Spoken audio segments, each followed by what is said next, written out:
Hey gang, and welcome back. Just so you know, you can use the promo code MTGMudsta, all caps, one word, at flipsidegaming.com to get 10% off orders $10 or more. You can also use the promo code at Original Magic Art on everything except for paintings. And finally, you can use the code at mtg.multizone.ca to get 10% off of your orders of singles. Using the code will help you save some money and help out the channel at the same time.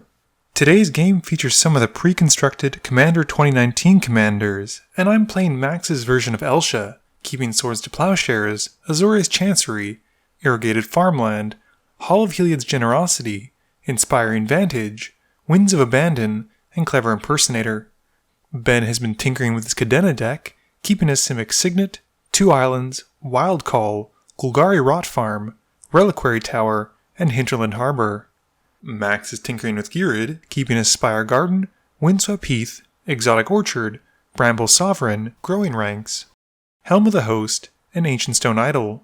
Martin didn't get the memo, but he still brought his Kentaro deck to show off what it does, and he keeps an Emeria Shepherd, a Caged Sun, the Immortal Sun, Smothering Tithe, Knight of the White Orchid, Rogue's Passage, and a Snow-Covered Plains. Martin wins the die roll and starts us off. Martin plays a Snow-Covered Plains and passes. I play a tapped Prairie Stream. Ben plays an Island. Max plays a Windswept Heath, cracking it as we move to Martin's turn. Martin plays a tapped Myriad Landscape and passes. I play an Inspiring Vantage, passing.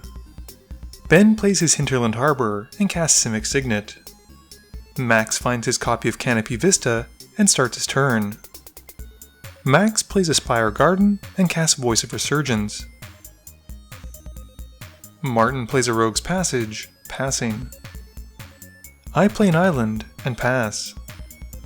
Ben untaps and draws, while I cycle my Irrigated Farmland.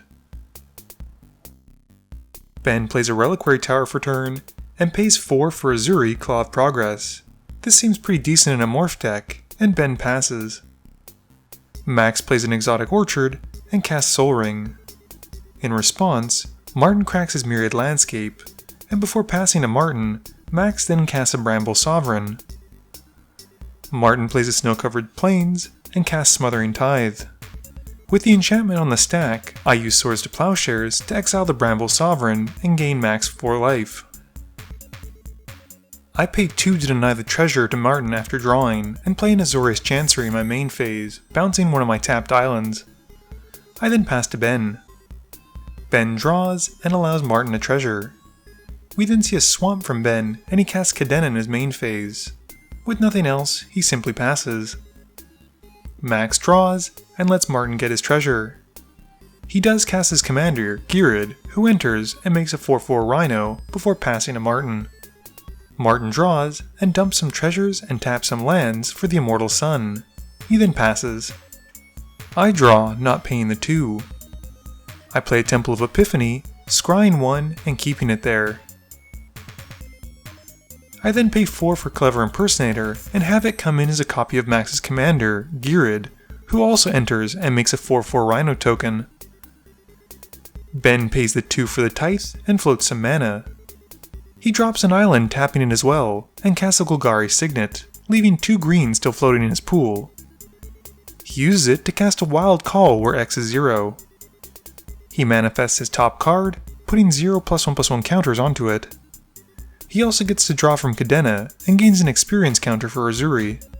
Moving to combat, the Morph creature gets a +1/+1 counter from Azuri's trigger. In his second main phase, Ben then pays his first Morph creature from his hand for the reduced cost, drawing from Kadena as it enters and gaining a second experience counter.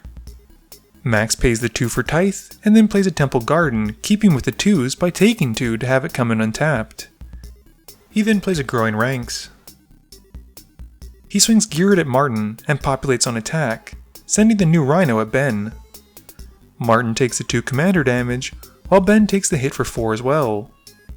At the end of turn, Martin realizes he should have more treasures from Ben's earlier draws with Kadena. Martin draws 2 and pays 4 treasures and the Rogue's Passage for a Caged Sun, which comes in and names white. He then needs to tap only 1 Snow-Covered Plains for an Opal Eye, and then another Snow-Covered Plains for Hand of Honor, and he passes. I draw and give Martin a treasure, and then play a land. I cast Idyllic Tutor and consider grabbing Stolen Stratagem, but Max makes the following point.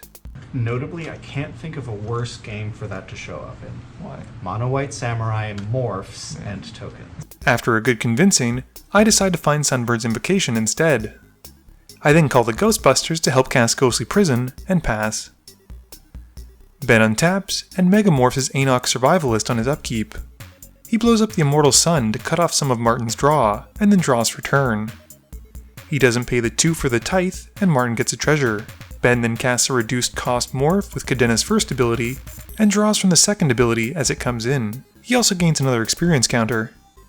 Ben then plays a Golgari Rot farm, and bounces a land back to hand. Heading to combat, Ben puts the 3+1/+1 counters from Missouri onto the Survivalist, and Martin hooks him up with an experience counter token. Ben then passes through combat without attacking, and passes turn. Max populates on his Rhino on his upkeep, drawing and letting Martin get a treasure. He then drops the new art version of Mimic Fat, and passes. Martin's able to easily cast an Emeria Shepherd in his main phase, and plays a Snow-Covered Plains. This triggers the Shepherd to bring back the Immortal Sun, which is just amazing value. Martin then casts the slightly less valuable Takeno's Cavalry, and he passes to me. I draw and play Hall of Heliod's Generosity before casting the Sunbird's Invocation. I then pass, and Martin adds his delayed treasure from my not paying for the drawing cost. Ben gives Martin another treasure before casting Thran Dynamo. He casts a Morph creature for 0, and then pays for the Tithe trigger from drawing with Kadena. He gains another experience counter as it enters. Moving to combat once more, Ben puts 4+1/+1 counters on one of his Morph creatures. He swings it at Max, who blocks with his Voice of Resurgence. The voice dies, and Max gets an elemental token, and also puts the voice under the vat. Ben then passes, and at the end of turn, Max makes a token copy of the voice using the Mimic Vat. Max populates the voice on his upkeep, and draws with Martin at the ready. Max lets him get a treasure, and plays a tapped Windbrisk Heights, hiding away one of the top 4 cards of his library.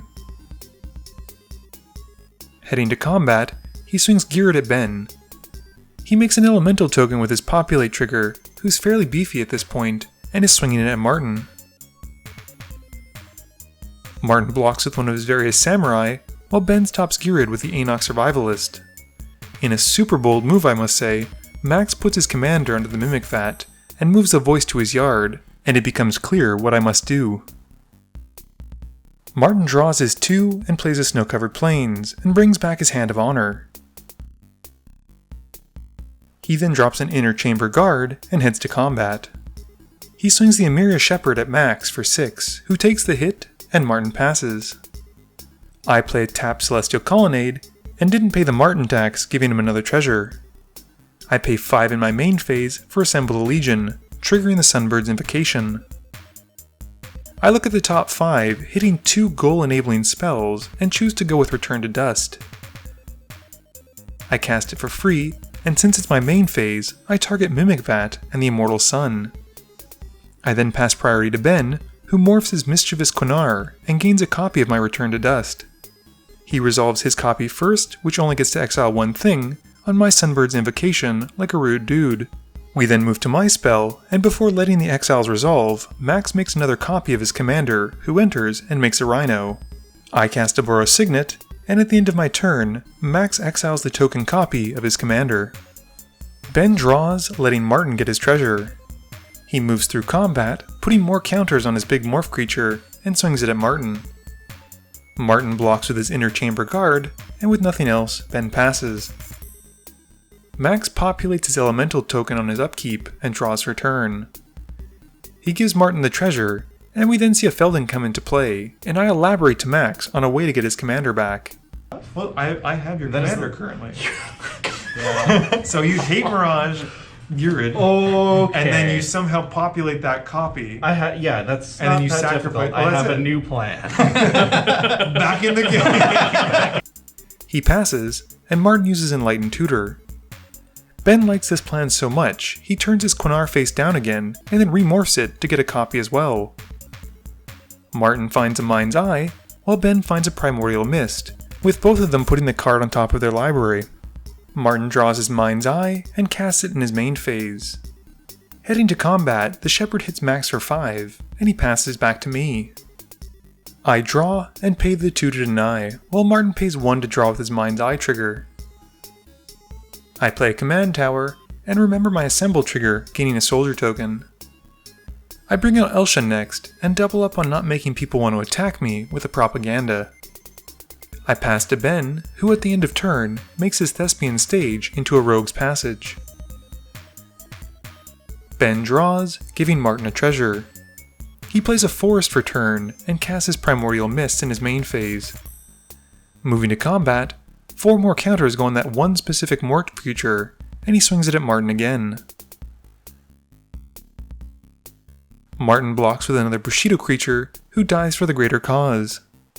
Ben then moves to his end step, manifesting his top card, and drawing with the Kadena trigger, not to mention gaining another experience counter with Azuri. On Max's upkeep, he populates his Voice of Resurgence token, and I gotta say, I'm pretty sold on including it into my Tristani build. He draws, and moves to combat. He swings 1 elemental at each of us, paying the 2 needed for the 1 to attack me. They're 10/10s at this point, and I block with my soldier token, Martin blocks with his Hand of Honor, and Ben stops his with a morph with a +1/+1 counter on it, which was actually a swamp.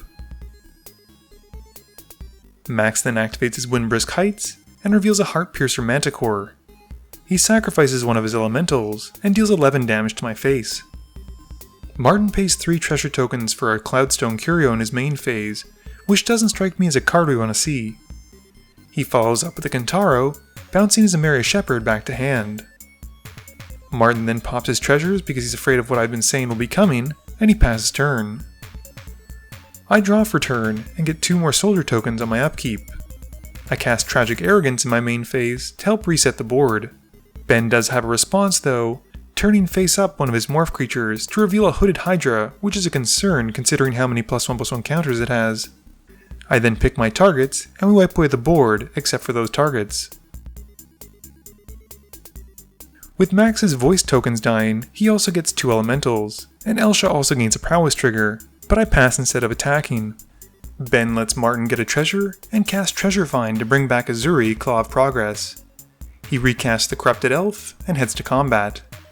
He gets 5 more counters on the Hydra, and making the Hydra unblockable with his Rogue's Passage / Thespian Stage, he swings the Hydra at me for 21. I take the hit, and Ben then manifests at the end of turn, gaining another experience counter. Furthermore, at the end of turn, Max also gets in on the action, using Sundering Growth on Smothering Tithe to blow it up, and populates an elemental token. On Max's upkeep, we see yet another elemental token joining the fray, and he draws unhindered by the Tithe tax. He swings an elemental at me, and 2 at Ben. Ben blocks 1, while I declare no blocks. Before moving to damage though, Max casts Second Harvest to double his tokens and try and kill me. Thankfully Martin is my knight in shining armor, or should I say samurai, and responding to the harvest, uses Swords to Plowshares on one of the elementals. Max gains some life, while Ben and I each take 7.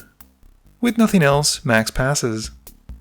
Martin draws and recasts his Emeria Shepherd, and then plays a Snow-Covered Plains, which brings back the Caged Sun thanks to the Shepherd landfall trigger. He's then able to tap the Snow-Covered Plains for 2 to cast a Knight of the White Orchid, who upon entering finds Martin another land, as Ben has more lands than he does. And this triggers the Shepherd again, and Martin brings back his Mind's Eye and passes turn. I draw and gain 3 soldier tokens from my Assembled Legions. I then play a Sarah's Sanctum and cast Bloodthirsty Blade off the top. This gives Elsha +1/+1 from her prowess trigger.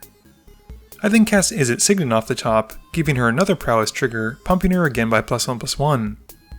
We then see Imprison in the Moon off the top, and add a chance onto the Hydra, pumping Elsha again. I still need to deal with the Shepherd, because that dang thing is just a pure value engine for Martin right now. Winds of Abandon takes care of it, not overloaded mind you, and Martin goes to find a basic, but sadly it's not going to bring anything back. I also get to pump Elsha again by +1/+1 from her prowess trigger. I then pay 1 to move the Bloodthirsty Blade onto Max's Manticore, but with no clear way to attack, I pass turn. Ben pays 4 in his main phase for a Coastal Breach, the cost being reduced by 3 from Undaunted.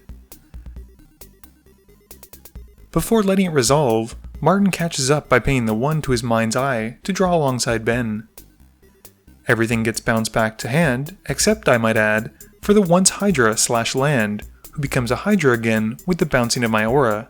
Uh-oh. Ben then recasts Azuri and the Signet. Moving to combat, the Hydra gains some more counters, and Ben swings it, taking me out. Max draws and plays a Taiga. He casts a Soul Ring and then a God Pharaoh's Gift. Moving to combat, he brings back Feldon with a gift, who's now a 4/4 black zombie. Max doesn't attack though, and instead passes turn. Martin recasts his Caged Sun, naming White once more, and then a Herald's Horn, naming Samurai. He then puts Max to the age-old question of what would you prefer, 1 27/27 Hydra or 27 1/1 Snakes? The correct answer is, those are both bad.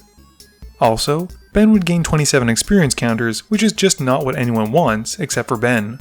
Martin does decide to cast Dusk, destroying all the big things, and thankfully Azuri at the same time, who goes before seeing all those little snakes come in. Martin then replays his commander, and passes to Ben. Ben untaps and plays a Woodland Cemetery as his land drop. He recasts the Primordial Mists, and brings back Kadena. 2 mana then gets Ben Greaves.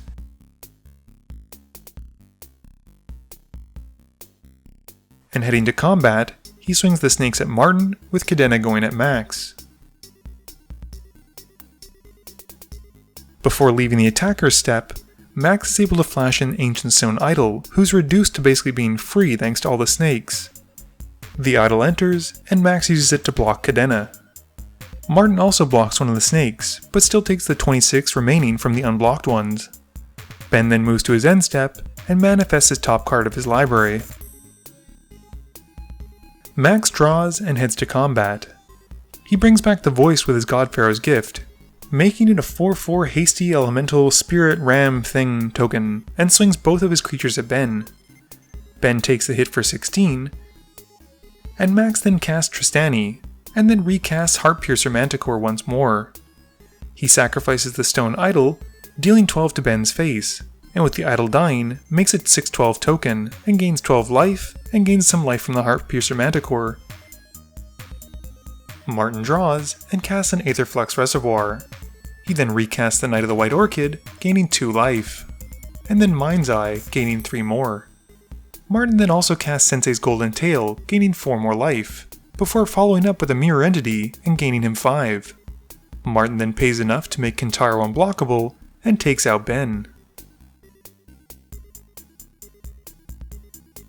Max casts the All-Star in my eyes of Dominaria, Helm of the Host, and equips it onto his token of the voice. He moves to combat, making another voice from the Helm trigger, and gains 4 life. Max then swings a 6/12 token and the 2 voices at Martin. Sensei's Golden Tail goes in front of the Helm wearing voice, and the Knight stops the Golem. Sensei Golden Tail takes care of the voice with the Helm, which upon dying gives Max another elemental token. It enters, and its power and toughness are 5, gaining Max 5 life. Martin draws and plays Iganjo Castle as his land for turn. He sets aside enough land to make Kentaro unblockable, and after a quick countout, plus the 1 from Caged Sun, realizes he can do exactly 21 points of commander damage with Kentaro to Max because of Mirror Entity's ability. Martin then activates the Rogue's Passage, and does just that to win the game. Game review time. So, of the 3 upgraded decks, who do I think did the best? Well, I certainly think Ben did a fantastic job with Kadena. A card like Azuri can go a long way in a morph deck, gaining him a ton of experience counters, and making his morphs huge, because they don't ever leave the battlefield, they simply flip over. I think Max's version of Ghired is also an interesting take on tokens. It's not the style of deck that I want to build Tristani around, but it does have its own unique flavors to it. I like the idea of Feldon being in there, since he makes token copies with haste, which is fantastic. Elsha, however, fell a little bit flat. Max was trying to build her as an Enchantress deck, whereas I think she's probably more along the lines of a Shu Yun deck, which is basically a lot of cheap cantrips and bump effects to take people out, and possibly a couple extra combat spells. And even though Martin won with Kentaro, this is not the typical way that he wins with this deck, so you'll have to tune in again, and hopefully in the future, he'll be able to win the proper way. Please be sure to tune in every Monday and Thursday at 11 AM Eastern Standard Time for a guaranteed new video. You can also follow me on Twitter at MTGMudsta. You can find me on Facebook at facebook.com/MTGMudsta. And lastly, you can check me out when I stream at twitch.tv/MTGMudsta. This video is brought to you in support by my patrons. If you're looking for a way to help out the channel, please be sure to visit the link below. Thank you all for watching this video, and don't forget, friends are just opponents you haven't eliminated yet.